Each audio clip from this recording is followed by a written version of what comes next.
안녕하세요. 강화도장 이미향 포정입니다. 이번 시간에는 우리 역사가 중국과 일본에 의해 어떻게 왜곡이 되었는지, 더불어 우리는 우리 역사에 대해 어떤 자세를 가져왔는지 함께 알아보는 시간을 갖겠습니다. 오늘도 윤영희 수호사님, 하민석 포정님 자리해 주셨습니다. 안녕하세요. 안녕하세요. 윤영희 수호사님, 예. 지난 시간에 동북아는 역사 전쟁 중이라는 내용으로 살펴보았잖아요. 예. 간단하게 어떤 내용인지 좀 설명해 주시겠어요? 중국과 일본에 의한 우리 역사 왜곡은 이 동북공정이나 또 일제 식민사학에 의해서 최근에 생겨난 것이 아니라 이게 수천 년에 걸쳐서 조금씩 야금야금 이렇게 시작된 일이죠. 그래서 중국이나 일본은 이렇게 새 왕조가 생겨나게 되면 힘이 이제 생겨났을 때 우리 한반도 땅을 이렇게 차지해서 하려고 하는 전쟁들이 많이 일어나게 됐었습니다. 그래서 뭐 한 920여 차례, 20-30여 차례가 외세의 침략을 우리나라가 그대로 이렇게 다 받았었거든요. 그렇군요. 그래서 이렇게 전쟁을 통해서 우리나라를 이렇게 장악을 하면 우리의 역사를 조금씩 갉아먹으면서 또 이렇게 역사 왜곡 그런 일들을 일어나게 됐었는데 결정적인 것은 일제가 35년이라는 이 식민지 시대 때 우리의 역사를 완전히 뿌리째 난도질을 하게 된 것입니다. 그래서 그 난도질 당한 역사 위에 일본의 식민사학과 중국의 동북공정이라는 그런 왜곡된 역사, 날조된 역사가 이렇게 자리를 잡을 수 있었던 것이죠. 네, 그러니까 우리는 우리 스스로 그런 역사가 있었는지도 모르고 있고 또 그런 역사를 바로 세우고자 하는 사람들을 뭐 국수주의자라든지 또는 극단적인 민족주의자로 이렇게 일방적으로 매도하는 경우도 있잖아요. 네, 우리 스스로가 우리 역사의 시체를 모르는 것도 참 안타깝지만 그런 올바른 역사를 세우고자 하는 인식이 부족한 것도 참으로 애석한 일인 것 같아요. 네, 맞습니다. 등잔빛이 어둡다고 우리나라 사람들은 잘 모르는데 이제 해외에 나가신 동포분들은 다이국자가 되지 않습니까? 그렇죠. 외국에 살다 보면 그런 거 많이 느끼시나 봐요. 그래서 그 외국에 특히 미국에서 교과서에 실려 있는 한국사의 실체는 뭐냐면 그냥 4세기 초에 한반도에 국가가 들어섰다는 거예요. 그래서 그 미국의 3대 교과서 중에 하나인 그 글렌콘 매크로힐에서 간행한 세계사 책에는 기원전 109년 경에 겨우 한국은 중국의 지배를 벗어났다. 그리고 4세기경이 되어서야 신라, 뭐 백제, 고구려 3국이 이제 조선에 이렇게 생겨나게 됐다라고 이제 이야기가 되고 있습니다. 근데 109년 이전 역사에 대한 언급이 전혀 없고요. 그 다음에 한국 역사는 중국의 식민지로 출발했다고밖에 얘기를 안 하니까 사실 이게 미국이 배우고 있는 한국의 이제 역사의 실체죠. 우리 역사가 중국의 식민지에서 출발했다? 정말 황당함을 넘어서 막 분노가 이렇게 치밀어 오르는 마음이 막 생겨요. 맞아요. 예, 외국에서 살면 왜 우리가 대부분 애국자가 된다 그러잖아요. 네. 이런 내용을 접하면 얼마나 충격적일까 싶습니다. 그러니까요. 예, 하루속히 바로 잡혀야 될 것 같아요. 그래서 다행히 이제 미국에서도 좀 고대사에 대한 한국 고대사에 대한 변화의 조짐이 있긴 한데 이를테면 맥두 걸리텔에서 출판한 그 책에서는 기원전 2000년경에 이제 조선이라는 이름의 첫 국가가 한국에서 일어났다는 이야기가 조금 나오고 하코트 출판사에 나온 책에서는 기원전 300년경에 이제 한국에서 가장 강력한 국가는 이제 고조선이다. 이제 조선이 언급되는 정도의 서술이지만 여전히 이것도 이제 진실하고는 좀 거리가 먼 얘기고요. 제대로 알고 있는 대한민국 국민은 또 없는 실정이고. 그래서 더더욱이 이제 외국에서 한국학을 가르친다는 뭐 캐나다의 그 베이커 교수 같은 경우는 이렇게 얘기합니다. 고조선이나 당군은 뚜렷한 증거가 없으니까 신화다. 그래서 신화로밖에는 단정 지을 수 없다. 실질적인 역사는 진정한 한국사는 고려부터다. 그러니까 결론적으로 한국사는 이제 1000년 역사에 불과하다. 그렇게 얘기하는 거예요. 외국에서 실제로 이제 그렇게 가르치고 있다는 말씀이잖아요. 단군 조선의 역사를 복원하지 않으면 그들이 말한 것처럼 우리 역사가 중국의 식민지에서 이렇게 출발한 1000년 역사로 전락하고 말겠다는 그런 생각이 드네요. 그래서 세계 여러 나라의 교과서들을 보면 왜 우리 한국사 역사가 이렇게 왜곡 축소가 되었을까?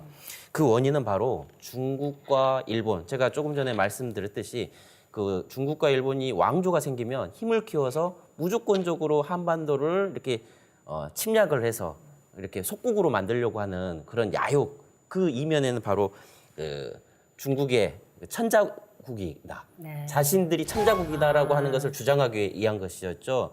근데 이제 결정적으로 일본이 1910년 이제 일제 한일 합병 병탄이 일어나고 나서 35년에 걸쳐서 우리나라의 역사가 완전히 송두리째 이제 빼앗기고 식민사학이 그 자리를 차지하고 있게 된 것이죠.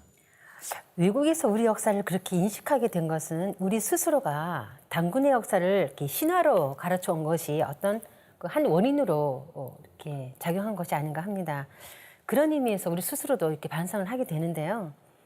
우리나라 역사가 이렇게 왜곡이 되고 축소가 된 근본 원인이 중국과 일본에 의한 역사 왜곡 때문이라고 하잖아요. 예, 어떤 내용인지 궁금한데요. 먼저 중국이 우리 역사를 어떻게 왜곡했는지 한 말씀 해주시겠어요?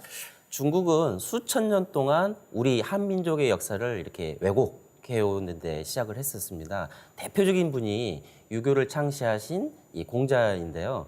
이 공자가 노나라 역사 이것을 이렇게 편년체로 이렇게 서술해서 나온 책이 바로 춘추입니다. 춘추는 이 주나라가 종통 왕실이라고 하는 것을 삼아서 대일통 사상과 전화양이라는 어떤 정신을 표방하고 있는데요. 중국 사서들이 이 춘추를 역사 서술의 표준으로 삼고 이렇게 있습니다. 그래서 이 중국 사서의 편찬 원칙을 춘추 필법이라고 하는데 여기에는 세 가지 원칙이 있습니다. 첫째가 위국 휘치라고 해가지고 중국의 영광스러운 일은 한껏 부풀리고 수치스러운 일은 감추고 조나 양이 중국은 높이고 주변 나라들은 깎아내리고 상내 약외 중국사는 상세히 쓰면서 이민족의 역사는 아주 간략하게 서술하는 방법이 바로 춘추 필법인데요. 중국이 천하의 중심이라는 이 중화주의 그런 중국이라고 하는 중심의 나라라고 하는 이런 사상을 가지고 역사서를 이렇게 쓰는 이 춘추 필법에 있다 보니까 이 사마천 사기를 쓴 사마천 이후에 그런 모든 사서들이 춘추 필법에 의존을 하고 있고 역사를 기록한 결과 동북아의 어떤 문명이 주체했던 한민족의 역사는 이 중국 변방 오랑캐의 역사로 이렇게 서술이 되고 있다는 것이죠. 그래서 중국의 자신들의 역사가 이 동이족으로부터 비롯되었는데도 불구하고 이런 춘추필법의 역사법을 기록법에 의해서 동이족의 어떤 역사는 감추고 자신들의 어떤 천자국이다라고 하는 역사로 이렇게 중심에 서게 된 것이죠. 그렇다면 어떻게 이렇게 역사를 왜곡해서 기록했는지 구체적인 예를 좀 듣고 싶습니다. 한민족과 증산도 이렇게 35페이지에 보면은 이렇게 여러 가지 내용이 있는데 이제 첫 번째로 나온 내용이 하나가 있습니다. 그것이 이제 보면은요. 중국은 역사서를 비롯한 모든 문헌에서 동방 문화의 주인인 한민족의 나라 이름을 아예 밝히지 않았습니다. 우리의 국호를 모두 폐기 처분하고 이상한 별칭으로 불렀습니다라고 이렇게 나와 있습니다. 우리 한민족의 국호는 황국, 배달, 조선 이렇게 광명의 이름으로 이렇게 이어졌는데 중국 사서들에는 이런 이름은 전혀 없습니다. 구이, 이에, 직신, 숙신, 맥 등 짐승이나 오랑캐라는 의미로의 이름을 다 기록하게 하고 있는 것이죠.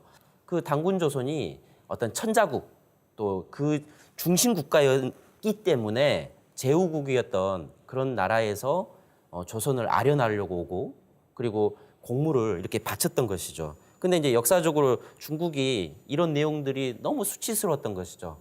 지나고 나 보니까. 네. 그러다 보니까 그 역사서에 조선이라는 나라를 이름을 아예 삭제를 시켜버리고 동물이나 짐승 같은 그런 또 오랑캐라는 뜻의 그런 나라 이름을 이렇게 명명해서 기록했던 것이죠. 그 공자의 춘추필법이 우리 역사를 왜곡한 데 큰 영향을 끼쳤다는 걸 알았는데요. 그 중에서도 중국 역사서를 대표하는 사마천의 사기를 빼놓을 수가 없지 않습니까?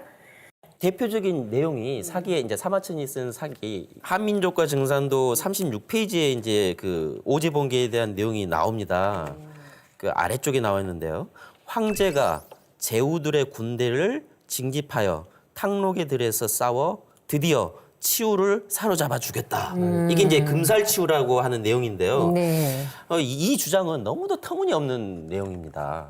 이게 중국에 의해서 왜곡되고 날조된 내용인데 진짜 역사는 이제 당시 황제헌원이라고 하죠. 그 황제헌원은 치우천왕 뭐 잘 아시겠지만 우리가 월드컵 때 붉은 악마라고 하는 그 상징성. 상징이 예. 바로 치우천왕 또는 자오지천왕이라고 그렇죠. 하거든요. 네. 이거 자오지천왕인데 그분이 통치하에 있던 이 황제헌원. 그러니까 황제헌원은 서방의 일개 제후국에 불과하지 않았었거든요. 근데 이제 이 배은망덕하게도 이 천왕이신 천자국의 황제이셨던 이 치우천왕의 어떤 그 자리를 탐해서 천자가 되려고 하는 그 야요, 그 욕심 때문에 이제 이른바 어떻게 보면 쿠데타를 일으킨 거죠. 그러네요. 그래서 이 탕록에서 10년 동안 73번을 싸워요. 근데 73번 전패를 당하는 게 이제 황제 헌원이었습니다. 이제 우리가 축구를 할 때도 공한증이라는 이야기가 있지 않습니까? 우리 대한민국 할 때 한데 그걸 한국 사람을 만나면 공포스러움 느끼는 거예요. 이때부터 유전자가 그 딜에 겁먹는 그렇죠. 그런 유전자가 있었다는 그래서 거잖아요. 축구 예. 경기하면 공황증 때문에 잘하던 그 중국 축구들도 우리 네네. 대한민국 축구단을 만나면 좀 이렇게 잘 못하잖아요. 근데 사마천의 사기의 어떤 기록에는 정반대로 이렇게 금살치우다, 이렇게 치우천왕을 잡아 죽였다라고 이렇게 기록이 되어 있는 것이죠.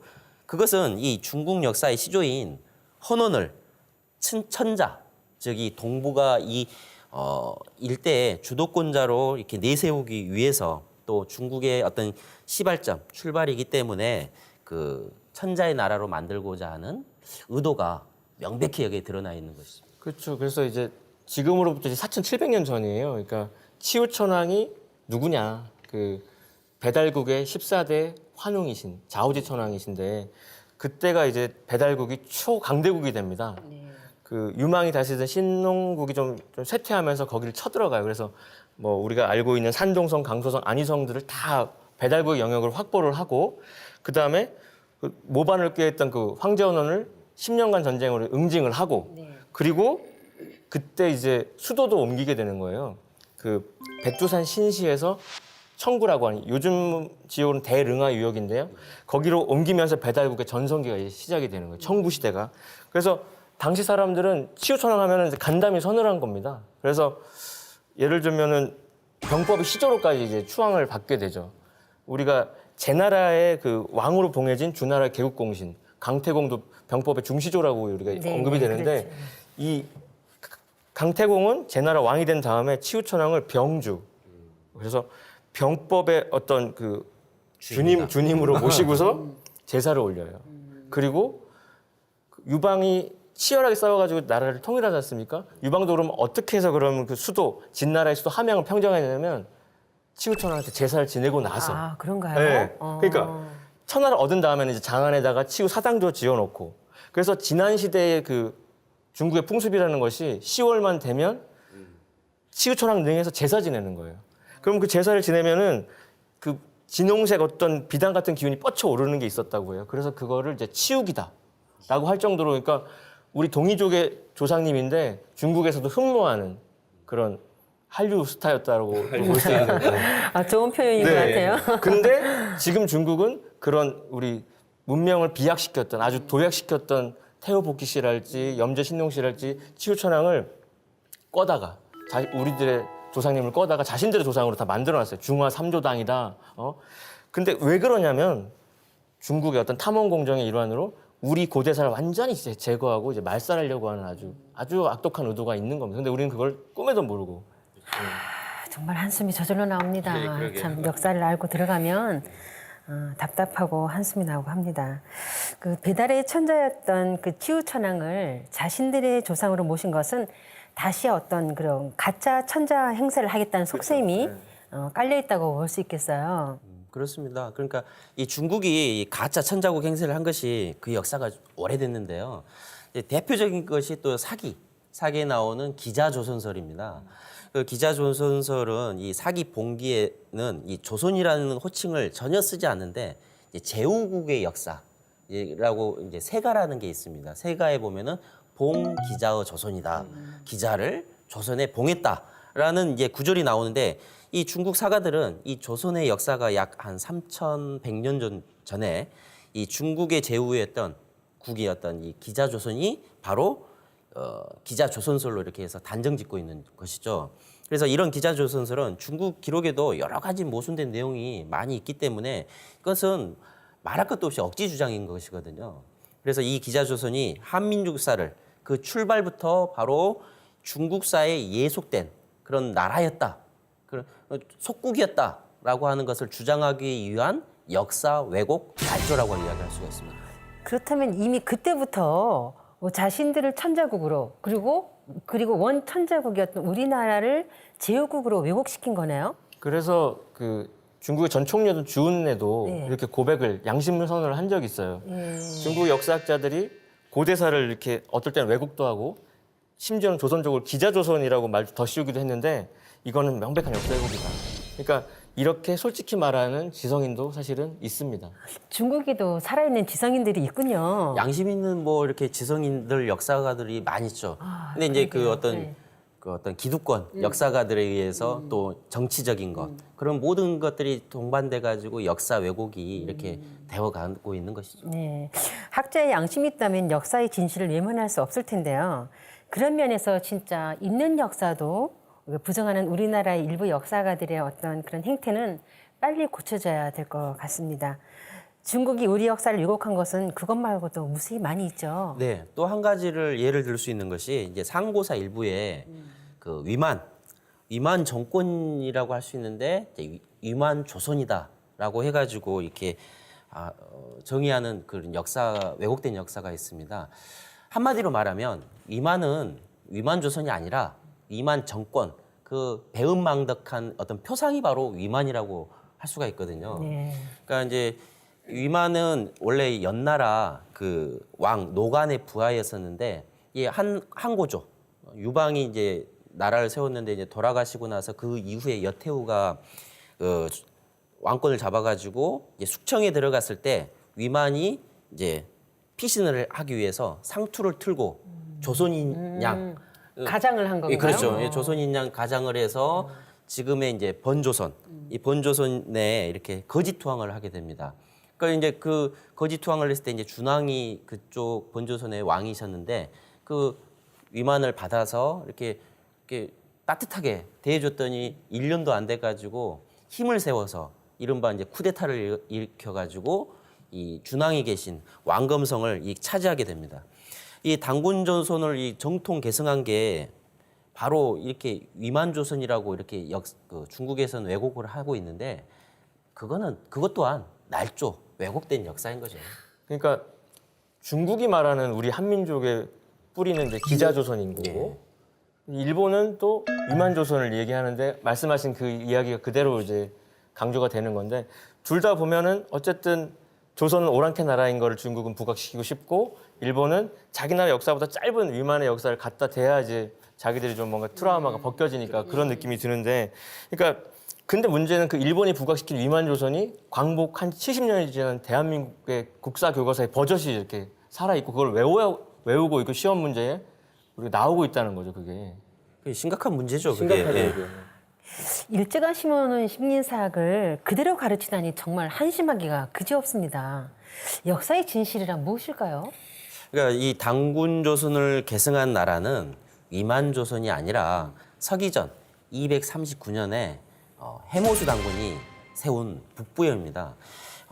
진조선과 번조선, 막조선 이렇게 해서 3조선으로 구성된 것이 단군조선인데 그 중앙정부에 해당한 나라가 바로 이렇게 만주 일대 진조선인 거거든요. 근데 위만이 이 강탈한 지역은 번조선이었기 때문에 단군조선을 계승한 것은 이 만주 일대였던 이 북부여가 종통으로 이렇게 계승한 것이지 일제나 중국에서 말하는 그런 위만조선이 어떤 기자조선부터 이어지는 어떤 종통의 우리의 그 국통이 아니라는 것입니다. 네, 그렇다면 중국이 우리 역사를 어떻게 왜곡했는지 알아보고 있는데요. 그중에서 빼놓을 수 없는 것이 한사원설이지 않습니까? 학교 다닐 때 그 의미가 무엇인지도 모르고 이렇게 무조건 외웠던 기억이 납니다. 근데 저도 이 한사군 하면은 시험 문제가 시험 문제로 항상 나왔던 것 같아요. 네. 뭐 지도로 맞아요. 나온다든지. 네. 그래서 이제 그 내용의 핵심을 보면 한민족의 역사는 서기전 108년 전 이렇게 한무제가 이렇게 한반도 평양 주변에 설치한 사군 낭랑, 임둔, 현도, 진번의 어떤 지배를 받으면서 시작되었다. 즉 한민족의 역사는 중국의 식민지로 시작됐다는 것이 이 한사군설의 핵심이거든요. 결론부터 말씀드리면 일제 식민사학자들이 이렇게 심어놓은 명백한 이것도 왜곡, 날조된 역사인 거죠.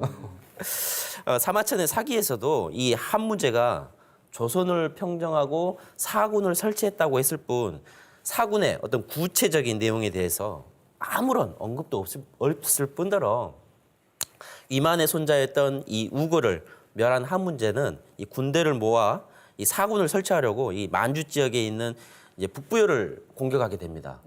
그때 이제 우리의 구국의 영웅이었던 동명왕, 뭐 역사 왜곡된 부분에면 동명왕이 주몽성제로 그렇죠. 잘못 알고 있는데 네. 동명왕은 주몽성제가 아니라 고도막한이거든요. 이 고도막한이었던 이 동명왕에 의해서 이 북부여를 공격했던 한무제 군대가 멸하게 되고 이렇게 국통이 이렇게 이어지게 된 것입니다. 그래서 이 내용은 이 환단곡이 북부여기를 보면은 자세하게 이렇게 나와 있거든요. 네, 그렇군요. 그러니까 그럼 한사군이 그 우리 나라에 있는 것이 지금 우리들한테 어떤 의미가 있을까를 좀 생각을 좀 해보게 되는데 지금 중국은 동북공적으로 만리장성은 평양까지 갖다 놨고 네, 맞아요. 치우초남은 자기 조상으로 가져왔고 근데 그 근거로 드는 게 한국 학계에서 한사군을 평양에 두지 않았냐 이렇게 얘기하고 있거든요. 그러니까 북한 정권이 이제 위태로울 때 병고가 있을 때 거기에 진군할 수 있는 진주할 수 있는 어떤 정당성을 확보하기 위한 명분을 확보하기 위한 싸움으로 인식을 해야 그 한사군 설의 어떤 저희가 더 명확히 드러나는 게 있습니다. 지금 일본은 독도를 자기네 섬이라고 얘기하고 임나 일본부도 지금 다시 대두가 되고 있는 중이거든요. 그러니까 지금 한반도를 둘러싸고 있는 그 강대국들은 조금의 근거라도 있으면 자국에 유리하게 이제 역사를 피는데 우리나라는 전혀 이제 그런 얘기를 하지도 않고 넉놓고 그냥 눈 감고 눈 뜨고 코 베인다고 할까요? 그러고 있는 거죠. 그러니까 역사적 자부심이 없는 국민한테 미래는 없는 거고 그럼 뭐 역사라는 것이 뭐길래 그러느냐? 그러니까 역사라고 하는 건 사실은 미래고 미래 권력인 거죠. 동북아는 역사 전쟁이라는 말씀이 이렇게 실감나는 그런 게 바로 여기서 느낄 수가 있는 거예요. 네, 말씀을 들어보니까 중국은 천자국인 한민족의 역사를 배제하고 그 자신들이 천자의 나라가 이제 되고자 끊임없이 역사 왜곡을 해왔다는 것을 지금까지 알았는데요. 역사를 바로잡지 못하고 답습하는 것이 우리에게 지금이 현실로 다가오게 된 것이 아닌가 합니다. 그렇다면 일본은 또 어떠한가요? 그럼 역사 왜곡이 상당하게 이렇게 치밀하게 전개가 됐던 거네요. 도쿄 제국대학 출신의 아주 일본 최고 브레인들을 이제 조선으로 데리고 가요. 조선사 왜곡 말살의 전담기관이 이제 출범이 된 거예요. 왜 일본들 자신들이 엄청난 돈을 투자하고 조선사를 다시 왜 썼을까? 해방이 되고 난 지금까지도 이런 잘못된 역사를 바로잡지 못하고 있는 이유는 뭘까요? 진실을 얘기하면 오히려 저거 이상한 얘기라고 경기를 일으키게 만들게 되죠. 김구식이 쓴 삼국사기 같은 경우는 사대주의, 이련이 쓴 삼국유사를 보면 어떤 불교 사관을 이렇게 담고 있기 때문에 중도의 어떤 정신이 아니라 편중된 이런 역사의 어떤 환단고기가 어떤 역사서이며 어떤 경전인지 일본과 중국과의 어떤 역사 전쟁에서 이 대항할 수 있는 강력한 무기와 같은 것이 바로 환단곡이라고 할 수가 있습니다. 환의 뜻 자체가 하늘의 광명이고요. 단의 뜻은 땅의 광명이고 그것을 온전히 이어받은 인간이 삶을 통해서 그거를 광명을 구현하는 이야기들이 책에 써 있는 거죠. 그러니까 천지 광명 속에 살아온 우리 민족의 아주 자랑스러운 자긍심을 가질 수 있는 역사서입니다. 역사를 바로잡지 못하고 답습하는 것이 우리에게 지금이 현실로 다가오게 된 것이 아닌가 합니다. 그렇다면 일본은 또 어떠한가요?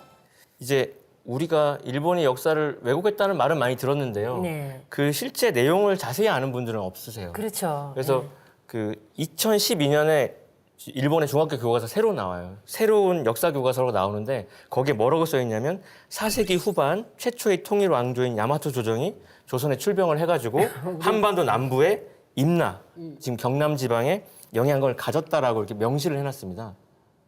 일본 교과서에서 중학생들은 그걸로 인식을 하고 있는 거죠. 그러니까 일본이 삼국시대의 신라 가야지를 정복하고 다스렸다는 내용. 그러니까 사실과 정반대의 내용을 국정교과서에서 가르치고 있다.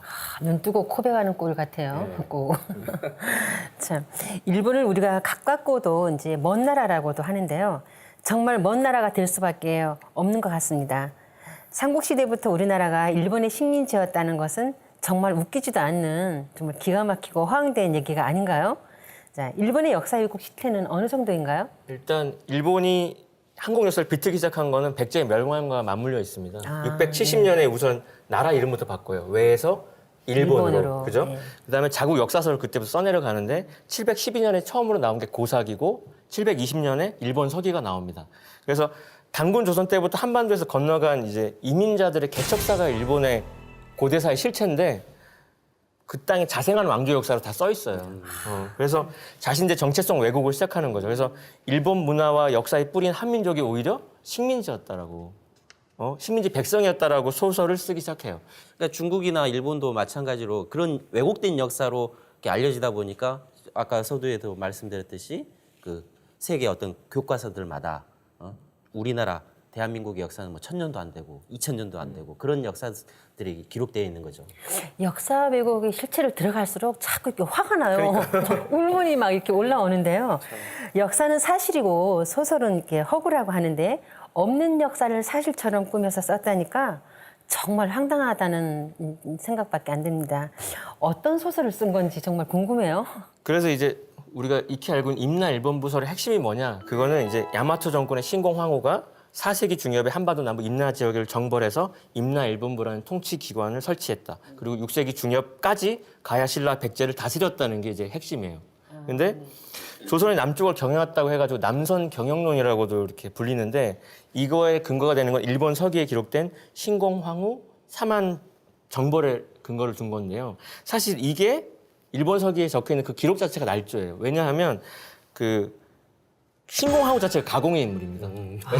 그런가요? 그러니까 소설이에요. 그러니까 없는 인물을 갖다 그렇죠. 썼다는 거죠? 중국 사서에 나오는 3세기에 나오는 그 한자로 치면은 비미호인데 이제 일본말로 치면 힘있고 여왕을 모델로 신공황후가 뿅 나타나거든요. 그러니까 그녀가 살았다고 하는 4세기의 외는 통일을 하기 전이니까 엄청 혼란스러웠습니다. 거기 100여 개의 작은 나라들이 이렇게 나뉘어가지고 서로 치고받느라고 정세가 어수선했어요. 근데 실존했다 하더라도 신공황후가 실존을 하더라도 지금 집안이 어수선한데 어디 나가서 누굴 정벌하겠습니까? 그러니까 바다 건너 남은 나라를 정벌할 수 있는 그런 집안 사정이 아니었다는 거. 정말 소설을 썼네요. 듣고 보니까. 저도 한 말씀 드리면 이게 말의 모순이 뭐가 있냐면 670년 7세기에 이제 일본 외에서 일본으로 이렇게 이름을 명칭을 바꿨잖아요. 근데 이제 그것도 이제 일출지본이라고 해가지고 태양이 근본으로 떠오는 나라라고 해가지고. 근데 이제 4세기에 금방 이제 신공황후 이야기하면서 일본부를 이렇게 임나 우리나라에 세웠다 그러면서 300년 차이가 나는 것인데 그거를 일본이란 이름도 없는데 일본부를 우리나라에 세웠다. 당신은 왜였는데? 그렇죠. 옛날 일본부라는 거잖아요. 그렇죠. 타임머신. 그래서 왜 그랬을까라고 생각을 해보면 그때부터 임나 일본부를 한반도 그 남부 쪽 이 삼도 경상도 일대에 일본부를 설치를 해서 너희들을 통치를 했으니까 그 이제 식민사 이제 19세기 말부터 해서 이제 일제의 어떤 일제 식민지가 되면서 어떤 통치의 어떤 근거로 삼기 위해서 과거에도 그래 너희들을 통치했으니까 지금도 통치를 해도 된다라고 하는 그 명분을 쌓기 위해서 역사를 이렇게 왜곡을 한 것이죠.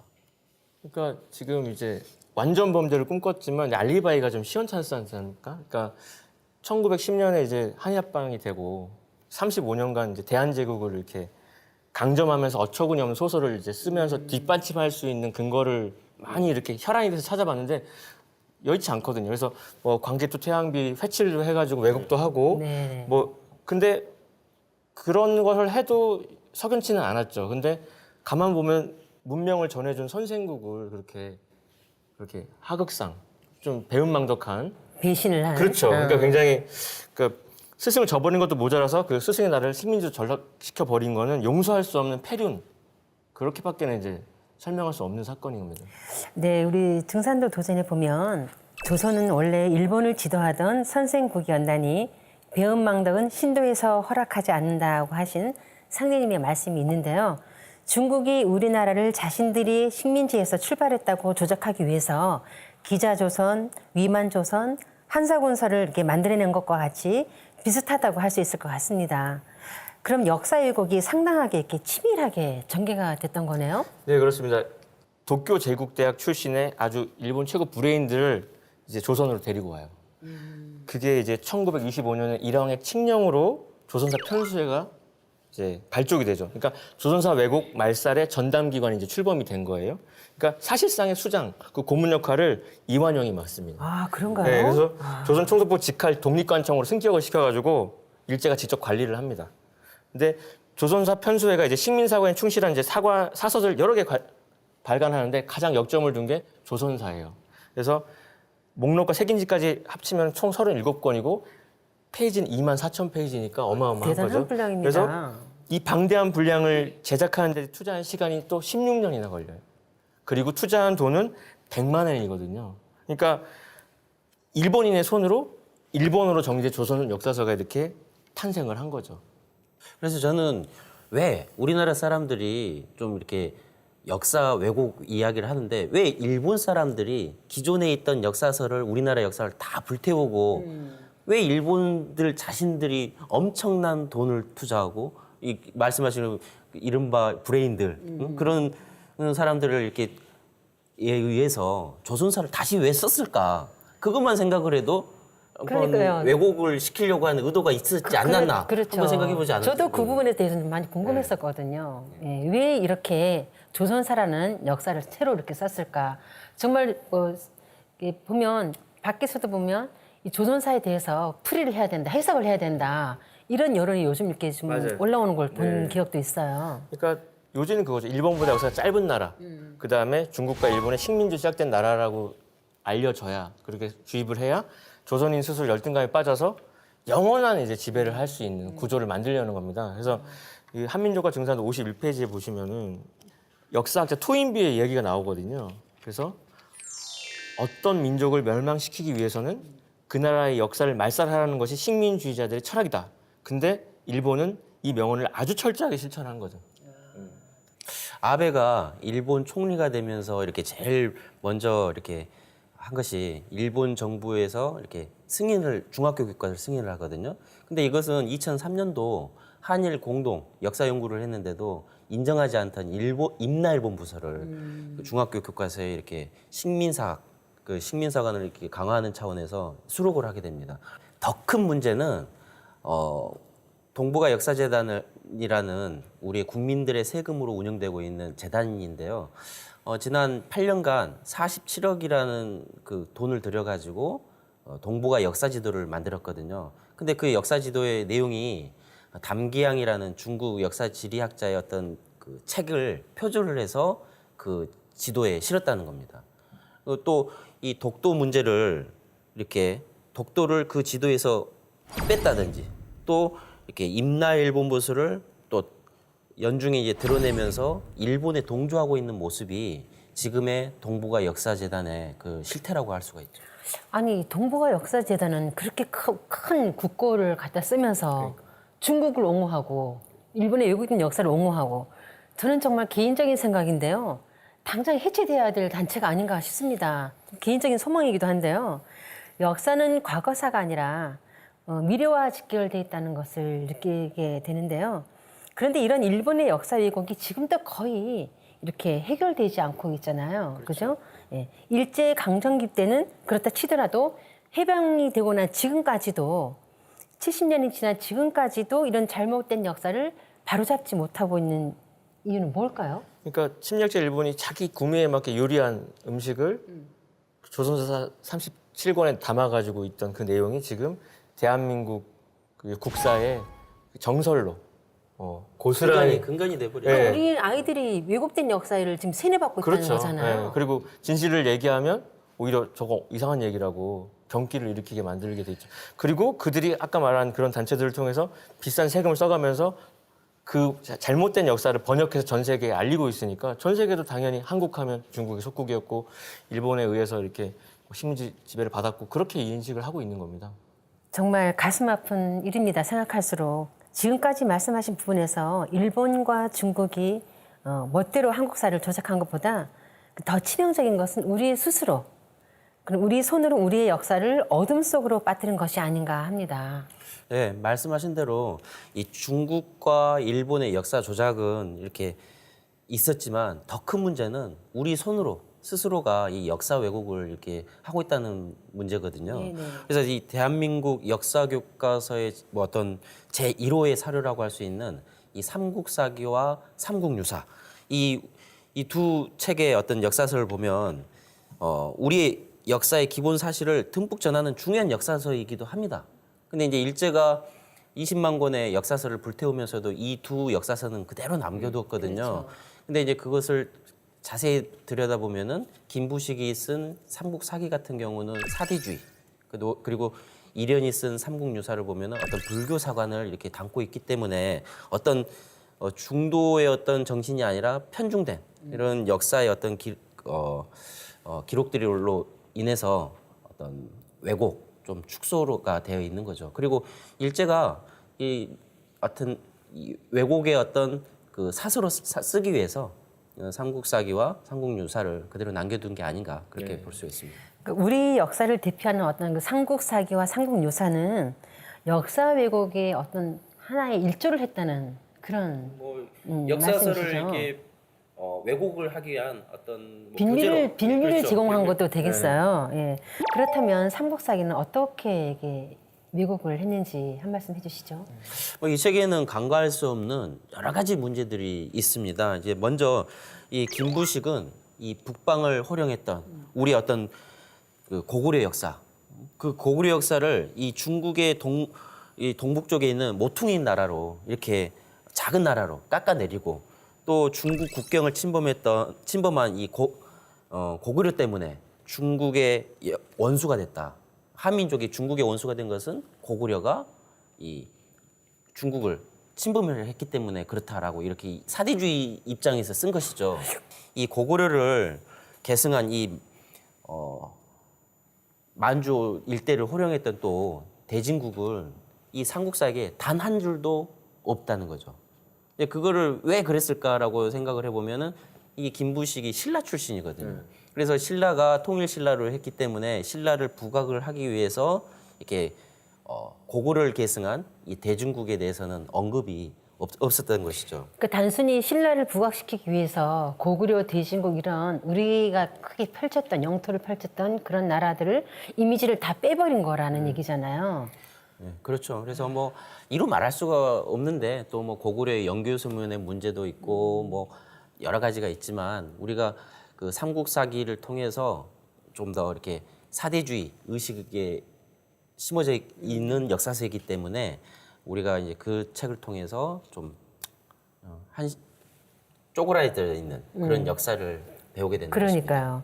결론적으로 삼국사기는 중국에 사대하느라 당군조선에서 고구려로 이어지는 한민족 역사의 웅원한 맥을 전면 부정한 책이라고 이렇게 할 수 있겠어요. 일본이 다른 역사책들은 소각했음에도 불구하고 삼국사기를 남겨서 왜 그 정사로 인정했는지 지금 말씀을 들어보니까 그 의도를 충분히 알 수 있을 것 같습니다. 그러니까 이제 소국주의, 반도사관에 입각한 역사서니까 일본이 구미에 너무 잘 맞는 거죠. 그렇겠네요. 네. 네. 그러니까 자신들이 할 일을 김부식이 먼저 해놓은 거니까 그렇죠. 그대로 그렇죠. 컨트롤 C, 컨트롤 V 하도 되는 거니까. 얼마나 진짜 네. 좋았겠어요. 그래서 근데 그게 또 같은 맥락에서 삼국유사도 문제가 있는 거예요. 그래서 삼국유사라고 하면 이제 고려 충렬왕 7년 1281년에 승려 이련이 쓴 거죠. 그래서 야사예요. 그거는 정사라기보다는. 그래서 고조선부터 신라 말기까지 이제 역사를 기술하면서 각 왕조의 흥망성쇠도 나오고 관련된 신화와 전설들이 이제 다양하게 수록되어 있는 건데 아무래도 이제 승려다 보니까 사료에 접근할 수 있는 여건이 여의치는 않았을 겁니다. 그래서 승려였던 신분 탓에 한민족 원형을 훼손하는 그런 우를 범하게 돼요. 그 삼국유사는. 그러니까 불교 사관으로 이렇게 네, 그런 것도 썼다는 무시 얘기죠. 못하고 그래서 그 왜곡의 핵심이 이제 여기 한민족과 증산도 67쪽에 이렇게 압축되어 있는데요. 네네.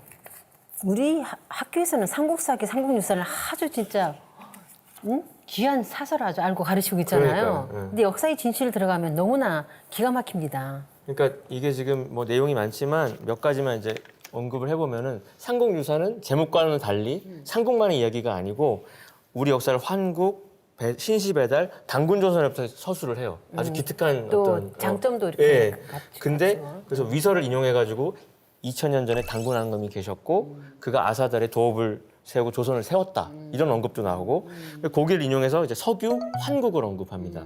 옛적에 환국이 있었다는 얘기죠. 그래서 고조선이 생기게 된 뿌리 국가인 환국을 선언을 해요. 근데 이 대목에서 이련이 치명적인 실수를 합니다. 뭐냐면 위재성례라는 주석을 달아버려요. 그러면서 환국이라는 나라를 불교 신화 속의 한 나라로 만들어버리는 거죠. 그 거기에 석유 한국에 그런 주석을 붙인 게 왜 문제가 되는 건가요? 이게 아주 치명적이고 아주 무서운 어떤 실수를 저지른 건데 왜냐하면 이련의 이 주석을 또 일제가 우리 시원 역사를 말살하는 중요한 빌미로 씁니다. 그래서 동경대에서 이제 한국사를 전공하고서 조선에 파견된 이만희시류가 이걸 아주 10분 활용하게 되는데 석유 한국의 나라 국자를 임자로 이렇게 쪼아버려요. 아, 글자를 네, 글자를 변경하는 거죠. 변경시키네요. 그래서 1921년도에 일본 경도대에서 삼국유사 영인본을 발행을 해버립니다. 그래서 환국이라는 하나의 어마어마한 나라를 환인이라고 하는 신화 속의 한 인물로 완전히 축소를 아주 네. 시켜버리네요. 그리고 또 환국이라는 글자를 바꾼 환희는 그 절묘하게도 이련이 말했던 그 재석신의 다른 이름이거든요. 그러니까 소 뒷걸음치다가 소 잡은 쥐 잡은 것처럼 뭔가 딱 맞아 들어가니까 이렇게 문제가 컸는데 근데 당시 일본에는 동경대에서 이미 1904년도에 나온 상용유사가 있어요. 거기는 석유 환국이라고 정확히 써 있는데 이제 이거는 이제 제껴놓고 석유 환인 이 네 글자로 인해서 환국으로부터 도도하게 흘러왔던 배달국 조선의 그 7,000년 역사가 깡그리 사라져 버려요. 그러니까 뭐 버튼 하나 잘못 눌러가지고 뭐 건물 하나 날린 거랑 똑같습니다. 그러니까 그 그릇된 주석 하나가 엄청난 나비 효과를 일으켰다고 보시면 돼요. 그렇군요.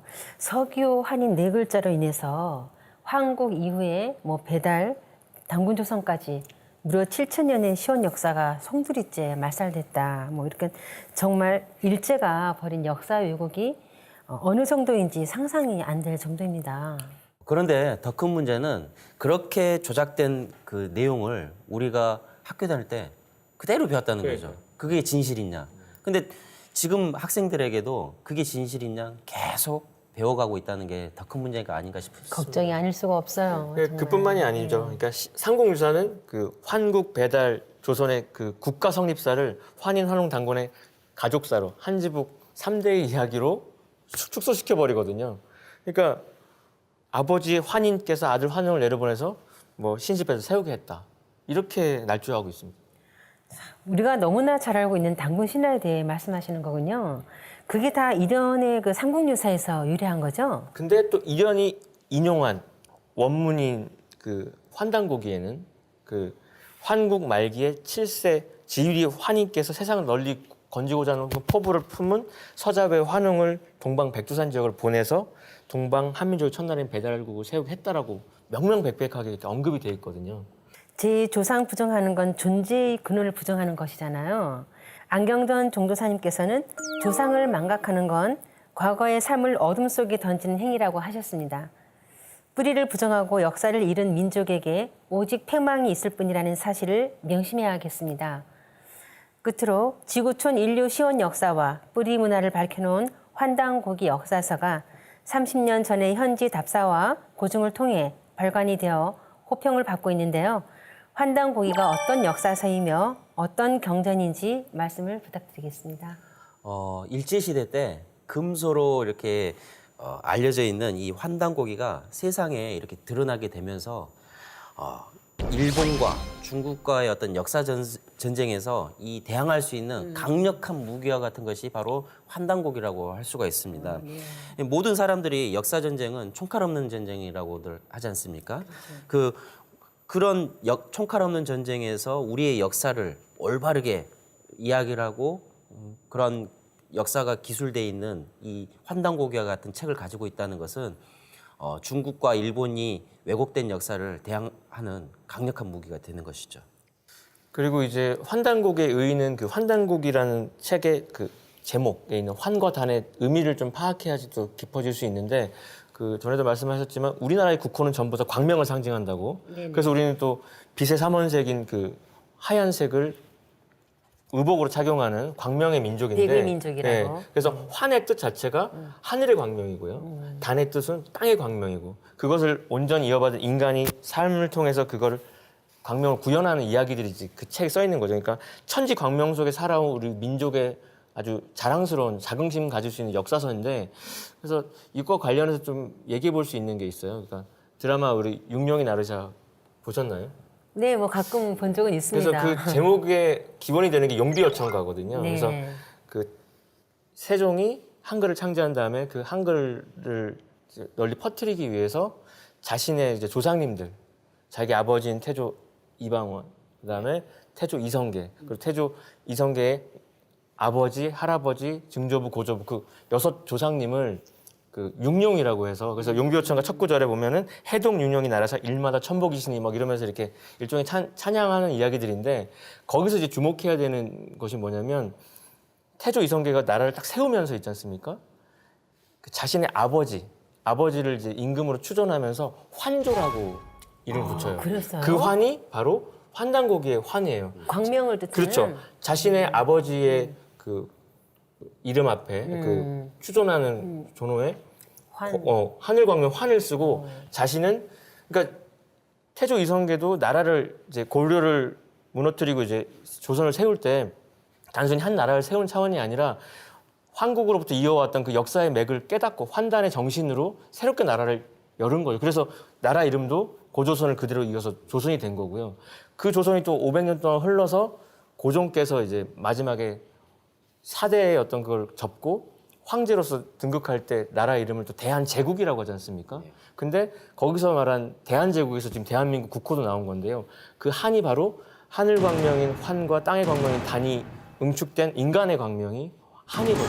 그러니까 우리나라는 그 국호 자체에서 그런 광명의 철학적인 정신이 가득 배어 있는데 환단고기를 읽어야 사실은 대한민국의 국호의 어떤 뜻, 우리 나라가 지향하는 어떤 궁극의 이상향도 이제 이해할 수 있다고 볼 수 있겠습니다.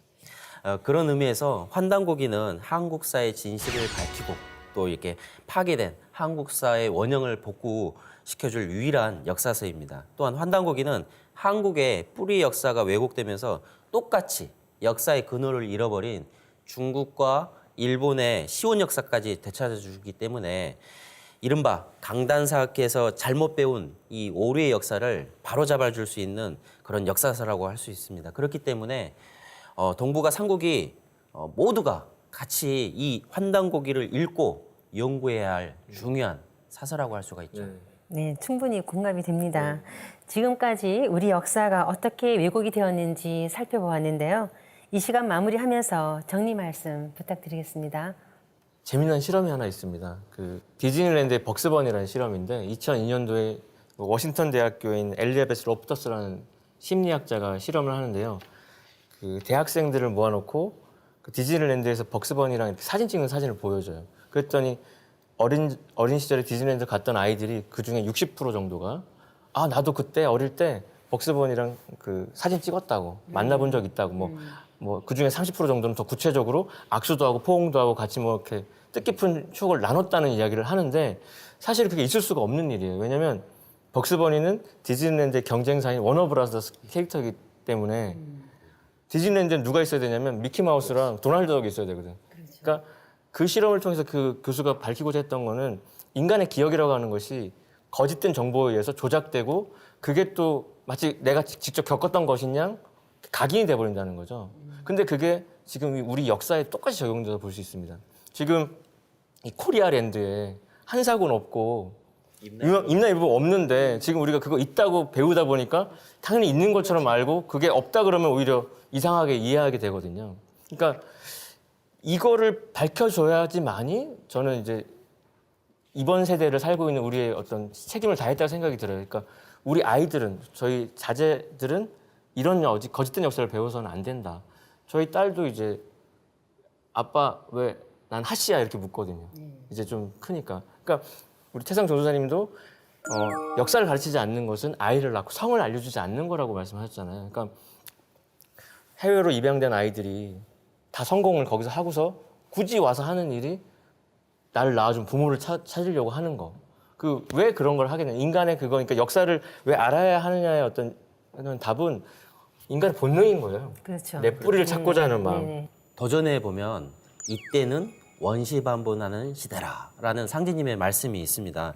바로 이 원시반본이라는 말은 시작, 또 시온을 바로 알고 생명의 근원인 뿌리로 돌아가야 된다라는 말씀이거든요.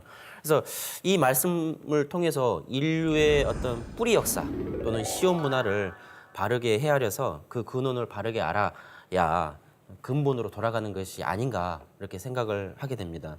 우리 생활 속에서도 또 동식물들조차도 이 뿌리를 찾아서 돌아가는 거거든요.